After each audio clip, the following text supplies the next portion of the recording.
Hey everybody, what is going on? I am Maximus Rex, and this is Big Baby Reviews. Continuing on with Wildcard Week. This is day 2, Thursday, so we're looking at something I hadn't looked at in a long time. And again, going through my comics, found this, and I was like, oh man, I really loved this book back in the day. Not a sequential storyline or anything like that. Basically just a bunch of pinups, but a lot of cool pinups done by a bunch of different cool artists depicting SHADOWHAWK. I'm going to talk more about SHADOWHAWK in the future, and I've actually found my old SHADOWHAWK issues. I think it's kind of an underrated series for Image in that it was one of the most consistent and the one that met its deadlines the best, I think, out of all of them, even better than Spawn, I think. I don't know if that there were that many deadline issues with SHADOWHAWK at all, and there were a lot of comics published. You know, as to the quality of, say, the artwork, the storyline stuff, I mean, it was always kind of fun and interesting. Not necessarily like the best title, but consistent, I guess is what I'd say. And I did appreciate that there was a lot of material coming out. You know, every time I'd go to the store and I was disappointed that Rob Liefeld's latest comic wasn't out or Jim Lee's wasn't out, well, you can count on SHADOWHAWK to be out. So this SHADOWHAWK Gallery, again, is just a depiction of SHADOWHAWK by a bunch of different artists. So I'm not going to spend too much time hyping it and promoting it. We're just going to go right through it. The artist on the cover also does a pinup on the inside. Malcolm Davis is his name. Great artist. Looks really cool. And as the description at the end of this issue here, they have a description for each artist who contributes a pinup. I think I'll read those for you as we go along. So instead of saying, trying to describe to you, I'll basically go to that description and we'll move along. So Malcolm Davis, he does the cover again and page 18. And here's what they say. After doing these two great shots, the latter, used in our card set, Mal disappeared. We understand he's doing some work at Marvel. Never heard from again personally. Never really seen his stuff. So if anyone has more information on him, let me know in the comments. All right. So, if you don't recognize this guy, you're not reading comics. This is Mark Teixeira. His signature is pretty prominent too. Doing some really crazy exaggerated proportions like he was doing on Wolverine on SHADOWHAWK here. Nice moody shot. Looks pretty cool. The silver looks shiny, so I like it. This beautiful piece was originally done as the cover for Images of SHADOWHAWK number 4. It appears here for the first time. Yes, because Images of SHADOWHAWK number 4 never came out, if I think I'm right on that. There was the 1, 2, 3... the first 3 issues drawn and written by Keith Giffen, which are awesome, and I'll be reviewing at some point because I love that era of Keith Giffen art. But that was basically it for Images of SHADOWHAWK. It was supposed to be kind of like a Legends of the Dark Knight anthology series and never quite materialized that way. I guess it was hard to get these artists to hit their deadlines. Randy Queen, who ended up drawing, some sort of Demon Girl comic. I forget the name. Maybe they'll mention it here. Pinch hitter inker for SHADOWHAWK, creator of the Wild Winky. This piece was rejected from the card set because it was horizontal. All others were vertical. It appears here for the first time. Okay, that's kind of an odd reason not to include it in the trading card set, to just, you want all vertical shots. It's a weird kind of thing, but okay. This is Chance Wolf, if I'm not mistaken.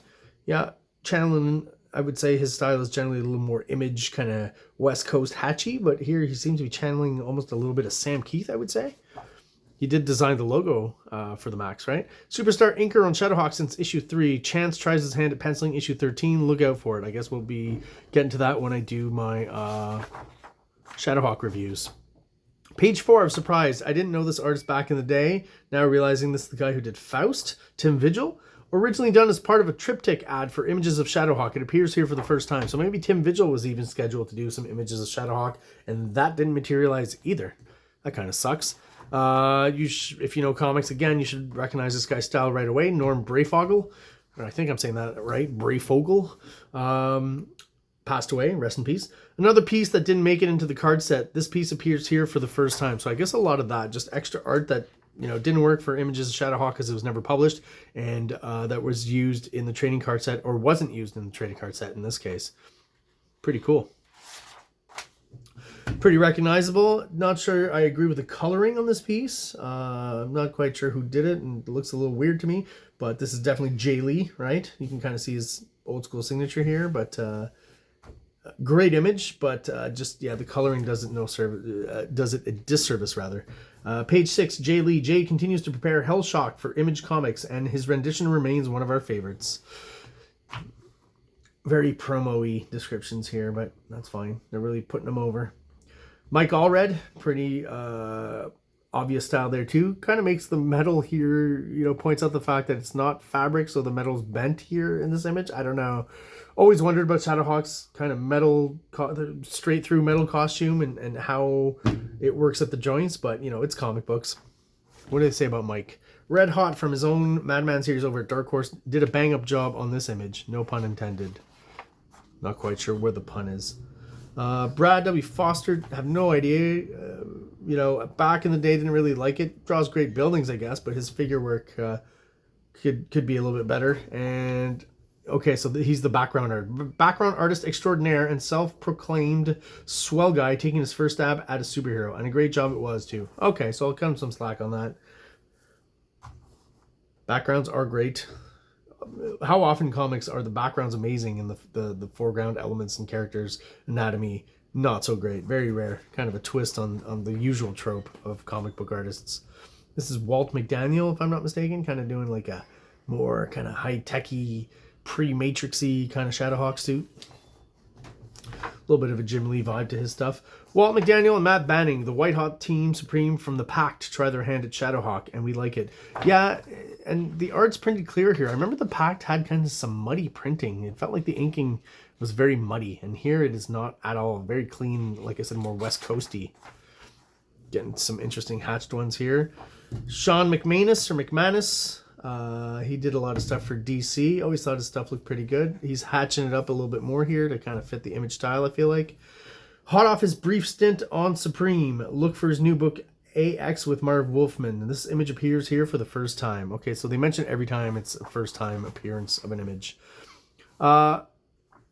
This artist always stood out to me when he was on Supreme, and learning that he worked for Continuity Comics, I kind of saw it's almost like a mix, well, basically like a Neil Adams kind of artist, reality-based artist, kind of trying to do an image style. So I still thought he had an interesting style. You could tell he was just a better basic artist than a lot of image secondary guys. And I do like his interpretation of SHADOWHAWK here. Kind of odd to have just the one big spike coming out of the thing there. It looks like he's got like a rhinoceros cock horn thing going. But you know, the 90s kind of add some edges to the SHADOWHAWK thing. I think looks pretty cool. Maybe he saw Jay Lee's or something, and I don't know. This, though, I will mention, is inked by someone else, by Chris Ivey. What do they say about Brian and Chris? Rendered when this pair, beyond compare, were burned up. Jeez, I gotta start reading that again. Let me try that again. Rendered when this pair, beyond compare, were burning up the charts on Supreme. Brian also supplied the colors. You know, a few quote marks would have kind of helped that sentence out. Page 12, Larry Martyr. Don't remember this being pretty, yeah, so, you know, more of an underground kind of style, you know. Definitely something that clashes with image, right? Like, I find it interesting now, but back in the day I would have probably, I'm pretty sure I hated this, right? Before he was Image's executive director, Larry lived in the Bean World as the nexus of all comic book realities. Another favorite. Yeah, so that's right, he did do Bean World. We got Murat Michaels, inked by Danny Meekes, so some Extreme Studios guys doing some SHADOWHAWK art here. Not bad, not bad. Not too derivative of Rob Liefeld at this point. Murat kind of going a little bit off into his own direction. Two of the Extreme Studios' hottest talents, Murat has been the guiding light behind Brigade, while Danny's powerful inks have enhanced nearly the entire Extreme line. That's no lie. This one's interesting. You know, again, a very different art style, very different interpretation of SHADOWHAWK here. The angle, one of the toughest angles to get, top down, so kudos for doing it. I think it works really well. Very kind of Dark Knight Returns inspiration, I would think. Who's this? Eric Vincent, former colorist on SHADOWHAWK. Eric's unique rendition of SHADOWHAWK showcases the artistic abilities seen in such great series as Alien Fire. Never seen that. This guy here, I remember seeing some of his art for a little while back then. Jordan Raskin, upcoming artist extraordinaire whose work will soon grace the upcoming Rip Claw miniseries from Image. Did that ever come out? When I was a kid, I thought he was kind of jumping over him, but now he's kind of, his feet are leaning on the side there. It's kind of a weird pose. No one would just waste all that energy just hanging there in a weird position like that. It requires a lot of strength, especially if you're trying to chill out and relax. So this is SHADOWHAWK creator Jim Valentino, inked by Chance Wolfe. So that was kind of the look of the SHADOWHAWK comic in around that time. I definitely think he's, you know, kind of riffing on Sin City here, doing kind of a Frank Miller. I remember back in the day in Shadowhawk, at some point there was, as the series progressed, there was a rain scene, just kind of like this one. And I remember thinking even back then that, oh, okay, like Valentino is definitely channeling some Frank Miller, taking some inspiration from him. So they do even mention, so the regular art team on Shadowhawk, this piece was done as the front piece for the Out of the Shadows hardcover. All right. Page 19, Chris Wozniak. Excuse me, this is Malcolm Davis, from the same guy as the cover there. So, I mean, I like that he's pushing it. He's trying some crazy stuff here. I think it works up here. The colors don't help the piece where, like, these foreground characters are kind of blending into the background. So I think that's more of a color problem here in this scene than it is an artist problem. Something cool about this effect here, that he's coming down so fast that it's almost like, some early manga influence, I guess, in American art. Assuming that Malcolm is American. I would assume he is. Page 19, Chris Wozniak. He did the cards, he did the Pact Ashcan, then he fell off the face of the earth. We miss you, Woz. Phone home. So I guess they don't know where he is. Pretty good, solid piece, though, I would say. Looks cool. The fact that he's going to hang a guy, though, Shadowhawk was already known as the guy who breaks spines. Like, he breaks the spines of criminals. Kind of weird conceit. And so now he's hanging them. Kind of odd. This, I thought, was always a very cool, sleek kind of look at Shadowhawk, and that's Javier Saltares, if I'm not mistaken. I think that's how you say it, Saltares. Few can forget his stunning first year on Ghost Rider. This image shows why. Stunning, original, dynamic. Yeah, that's probably the only thing he ever did for Image, but yeah, it's good draftsman, very clear, concise, very, very cool. I like it. Had he been maybe called on to do some images of Shadowhawk, I would have checked that out. Very cool, of course, Dale Keown. His critically acclaimed Pit series, I don't know about that, is one of Image's hottest. It is, but maybe not critically acclaimed. This piece clearly shows why. Dale's artwork is stunning in its grace and vitality. I would agree with the grace. Vitality is kind of an interesting choice of words, but yeah, I can't say anything bad about Dale Keown. He's amazing. I love when he inks himself. Feels like his inks here are just slightly rougher and kind of like in tune with those first few issues of Pit that I really enjoyed. And it got a little cleaner as the Pit series went along, but looks great, and he's applying those same kind of, again, hatch lines to this Shadowhawk piece. This is very Batman as well, though, right? Shadowhawk is, come on. It's pretty much an analog of Wolverine and Batman, I guess. Could we kind of, like, when looking at something like this, we could almost say that, Ultimate, there was a whole debate, I guess you could call it, a few weeks ago with Rob Liefeld and stuff, saying that the new Ultimate Wolverine look was based on some prelims he had done back in the day for Wolverine's new look that never actually got to be published, but yeah, exactly. So I feel like maybe almost Shadowhawk could claim that as well, and that's a little later than Rob, but who knows? I don't think Valentino was friends with Liefeld. He may have seen those designs and kind of that influenced Shadowhawk's look a little bit. Not quite sure, but in comics, yeah, everyone kind of copies everyone else, so that's what happens. This is Nelson. The Robin Williams of the comic book world is still wowing him with his incredible Hugh Damon. Not sure why there's a Robin Williams reference. Maybe that's an inside joke I'm not privy to. This piece by Larry Stroman, I think, is solid and awesome. Just, again, I don't think the colors help it really because, there's a contrast problem. You get all the silvery parts, that's fine enough, but I feel like the similarity of the sky blue to the blue used on the highlights here, that could have been a little bit better. These highlights should have been lighter and popped out more. Great piece, though. What do they say about Stroman? Master of the Tribe, fan favorite. Larry's work is arty, insightful, and powerful, as witnessed here. He is a great artist, and I will be reviewing him at some point. I've got some of his X Factor stuff and the Tribe as well, so I'll be looking at those. Not quite sure who this is, not just off the bat. Russell Weeks. Painter Russell's work stands out for its clarity of vision. This piece appears here for the first time. Okay. Then we've got pretty recognizable style here. This is Sam Keith. Fortunately, they framed this badly and they cut off his shoulder, and that kind of annoys me. It's definitely been cropped. His signature as well here, as you can see. The Max's main man, fan favorite Sam, continues to wow him with his incredible line work and innovative style. Then we've got a shot by Walter McDaniel, if I'm not mistaken. Yeah, and Danny Miki. This image will appear as the cover for Shadowhawk 12 and is the first pairing of these two remarkable talents. Yeah, I remember this. Pretty cool shot, actually. When other artists took over Shadowhawk, I will say I think they were just all slightly better than Jim Valentino. You know, once he brought inkers on, they helped make the comic, the sheen of it, look a little more image and cool.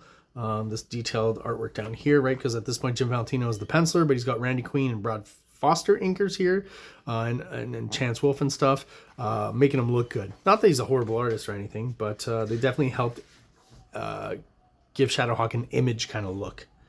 And this is a good example of it here. And there's Jim Valentino kind of riffing on Trencher and the style that Keith Giffen established on that series. So it's quite a bit different from what we're seeing with Shadowhawk here, right? But still, again, Jim Valentino laying that down. And I think this is just kind of an in-between story, right? To be continued in Shadowhawk 12 to 17, The Monster Within. So I guess between issues 11 and 12, we had this little bit of story. Maybe trying to tie in a way, the Images of Shadowhawk arc with Trencher. I feel like that's what's going on here. There you go, guys. Just a quick review of a fun pinup issue, Shadowhawk Gallery. If you have any comments, let me know and leave them behind. And questions as well, I'll try to answer them. And if I've asked any questions, you have the answers, let me know in the comments as well. If you're subscribed and you're still watching, guys, thank you so much. I really appreciate your support. If you're watching but you're not subscribed, please do so below. It only takes a second. It really helps the channel out. It helps us grow. Helps get us out there to other people who, just like us, are really into comic books. Everyone out there, have an awesome day. Thanks for watching. And that's it. King Comics presents Big Baby, Volume 1, Issues 1 to 13. 204 pages of story and art. King Comics also presents Star Crasher one-shot, 32 pages, cosmic sci-fi surrealist adventure. You can find these fine comics at KINGCOMICS.CA, at MaximusRex13 on Instagram, or on Facebook, MaxRex or Big Baby. Like! Subscribe!